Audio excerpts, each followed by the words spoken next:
નમસ્કાર વિદ્યાર્થી મિત્રો. Good morning everyone.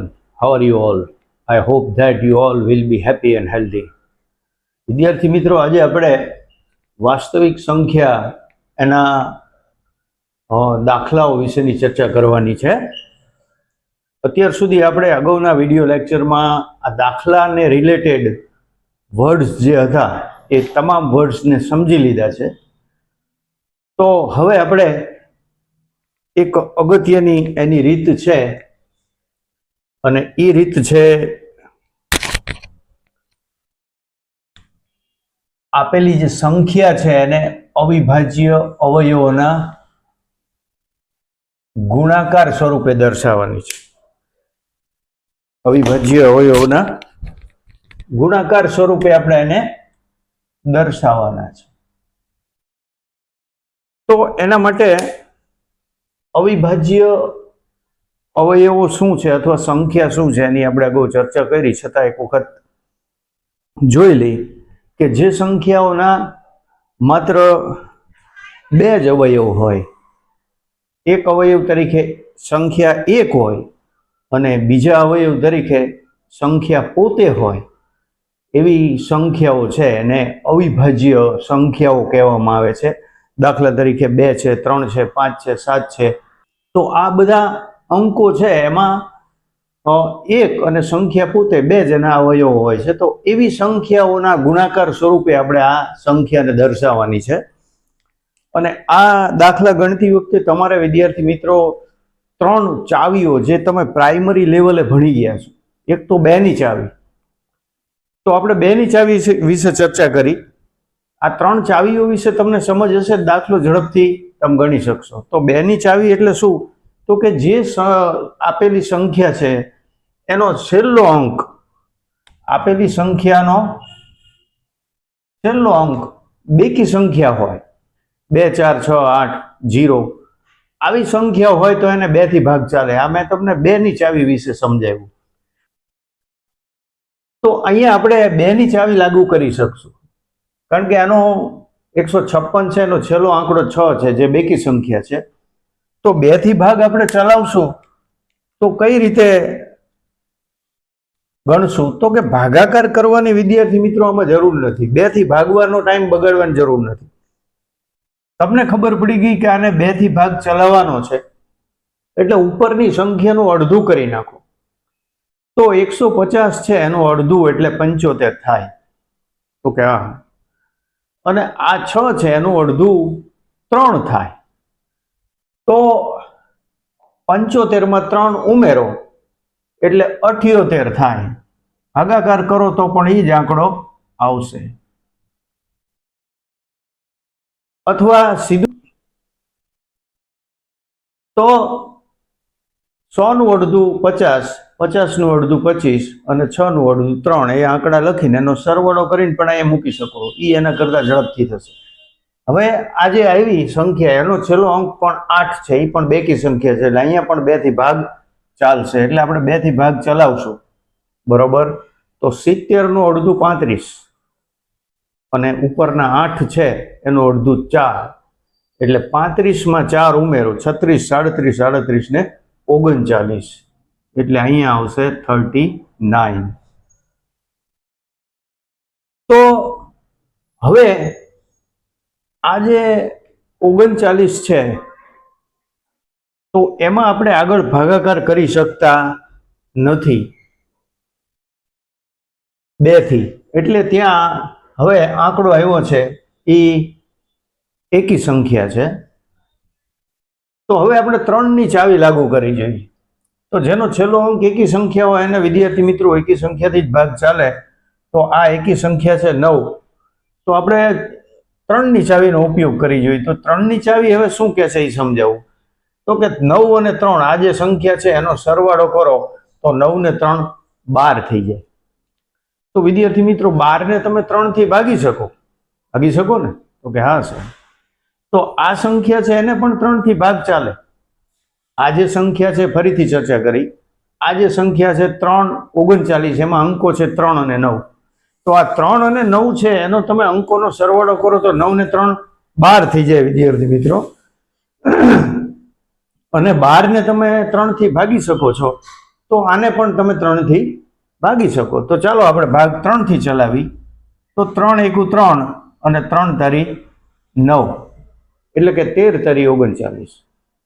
જેને ડાયરેક્ટ આવડે છે એ તો તરત લખી શકશે, પણ ન આવડે એ આ રીતે કરશે. હવે આ 13 છે એના આગળ કોઈ ભાગ ચાલી શકે નહીં, એટલે આપણે લખશું 13 એકુ 13. તો હવે આપેલી સંખ્યા આપણી શું છે દાખલામાં, તો કે 156. તો એના અવિભાજ્ય અવયવો ક્યાં પડ્યા, તો કે 2 ગુણ્યા 2 ગુણ્યા 3 ગુણ્યા 13, એટલે કે 2 નો વર્ગ ગુણ્યા 3 ગુણ્યા 13. તો આ એના અવિભાજ્ય અવયવ સ્વરૂપે આપણે 156 ને દર્શાવ્યું. જે આપણી પાસે માંગ્યું હતું કે નીચેની સંખ્યા છે એને અવિભાજ્ય અવયવના ગુણાકાર સ્વરૂપે દર્શાવો, તો આ અવિભાજ્ય અવયવના ગુણાકાર સ્વરૂપે આપણે કોને દર્શાવ્યું, 156 ને. તો આ હતી 3 અંકની સંખ્યા. ઘણા વિદ્યાર્થીઓને એમ થાય કે સાહેબ મોટી સંખ્યા આવે ત્યારે તકલીફ પડે છે, તો આપણે મોટી સંખ્યા વિશે ચર્ચા કરી લઈ. તો આ 4 અંકની સંખ્યા છે વિદ્યાર્થી મિત્રો. તમારે તો મોટી સંખ્યા હોય કે નાની સંખ્યા હોય, તમારે માત્ર એટલું જ જોવાનું છે કે આમાં કઈ ચાવી લાગુ પડશે. 3 ની લાગુ પડે, 2 ની લાગુ પડે, 5 ની લાગુ પડે. આ 3 મોટા ભાગે ચાવીનો ઉપયોગ કરશો એટલે દાખલા સોલ્વ થઈ જ જશે. તો આજે 4 અંકની સંખ્યા આપણને આપેલી છે 3875. તો એનો તમે વિદ્યાર્થી મિત્રો છેલ્લો અંક જોશો, લાસ્ટ ડિજિટ, તો તમને જોવા મળશે કેટલા છે, 5. તો તરત ખબર પડે જેનો છેલ્લો અંક 0 અથવા છેલ્લો અંક 5 હોય એને 5 થી જ ભાગ ચાલે, બરોબર. પણ એ પહેલા એક વખત આપણે એકી સંખ્યા છે એટલે 3 થી ભાગ ચાલે છે કે નહીં એની પણ ખરાઈ કરી લેવી પડે. તો આપણે આ અંકો છે એનો સરવાળો કરશું વિદ્યાર્થી મિત્રો. કેટલા, તો કે 3 + 8 + 7 + 5. હવે આ બધા અંકોનો આપણે સરવાળો કરશું તો 8 ને 7 15 ને 5 20, 20 ને 3 23. 23 ને આપણે 3 થી ભાગી શકતા નથી, બરોબર. આનો સરવાળો કરશો તો 8 ને 7 15 ને 5 20 ને 3 23 આવે છે. આ સંખ્યા છે અને આપણે 3 થી ભાગી શકતા નથી. તો પછી આપણે 5 ની ચાવીનો ઉપયોગ કરવાનો છે. તો 5 ની ચાવીનો ઉપયોગ કરવા માટે વિદ્યાર્થી મિત્રો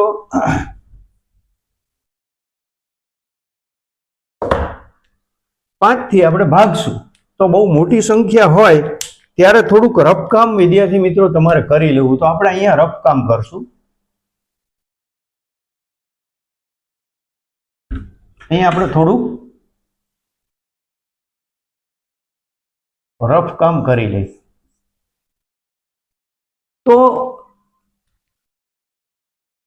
3875 છે એને આપણે 5 થી ભાગીએ તો તમને ઘડિયા વિદ્યાર્થી મિત્રો સારી રીતે આવડવા જોઈએ, એટલે આ દાખલાને ગણી શકો. તો હું ભાગ ચલાવું, 5 × 7 = 35. વધશે કેટલા, તો કે 3 વધે સાહેબ. નીચે 7 ઉતાર્યા આપણે ઉપરથી. જો વિદ્યાર્થી મિત્રો ભાગાકાર છે એ પ્રાઇમરી લેવલનું છે, છતાં હું અહીંયા તમને સમજાવું છું કે જેને કદાચ ડિફિકલ્ટી હોય ભાગાકાર કરવામાં તો સોલ્વ થઈ જાય.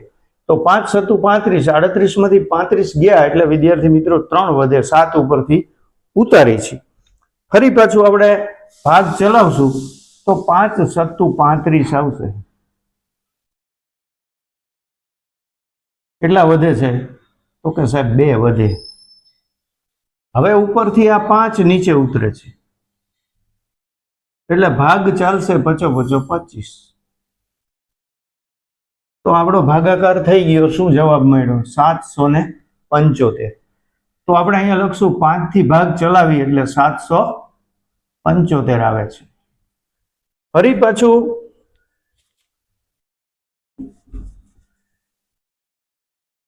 થોડું રફકામ કરી લઈ. મોટી સંખ્યા હોય એટલે આપણે ભૂલ ન થવી જોઈએ. અહીંયા પણ છેલ્લો અંક 5 છે અને એને પણ તમે 5 થી ભાગી શકો. એટલે આપણે અહીંયા રફ કામ કરી કે 775 ભાગ્યા 5. તો આપણો ભાગ પેલો હાલશે 5 એકુ 5.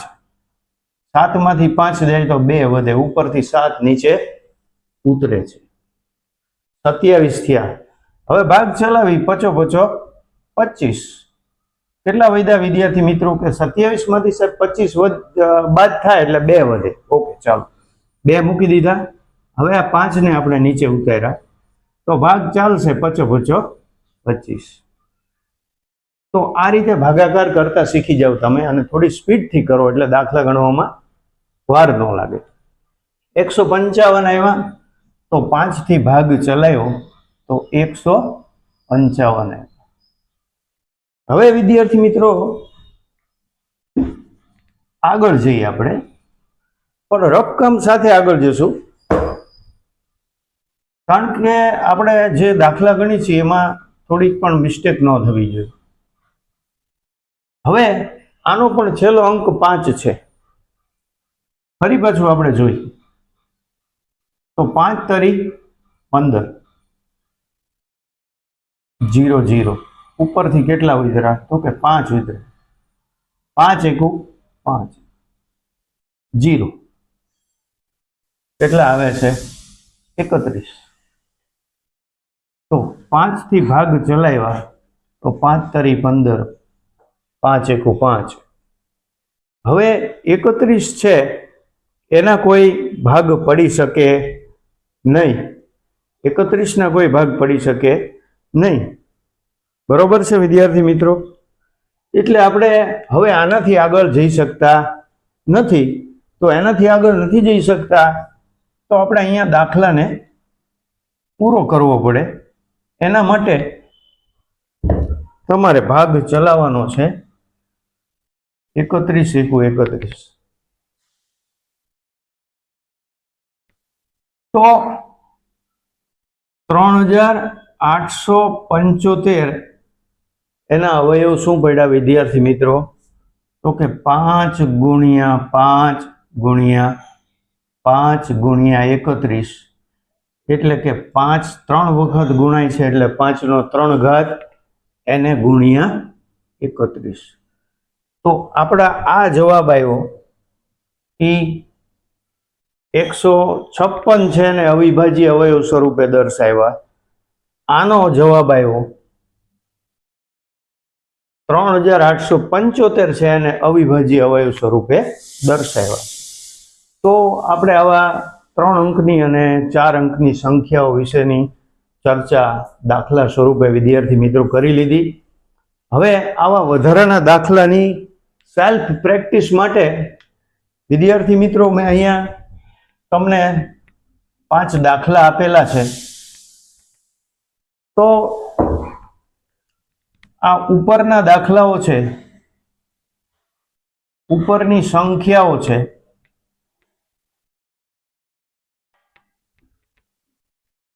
તેને અવિભાજ્ય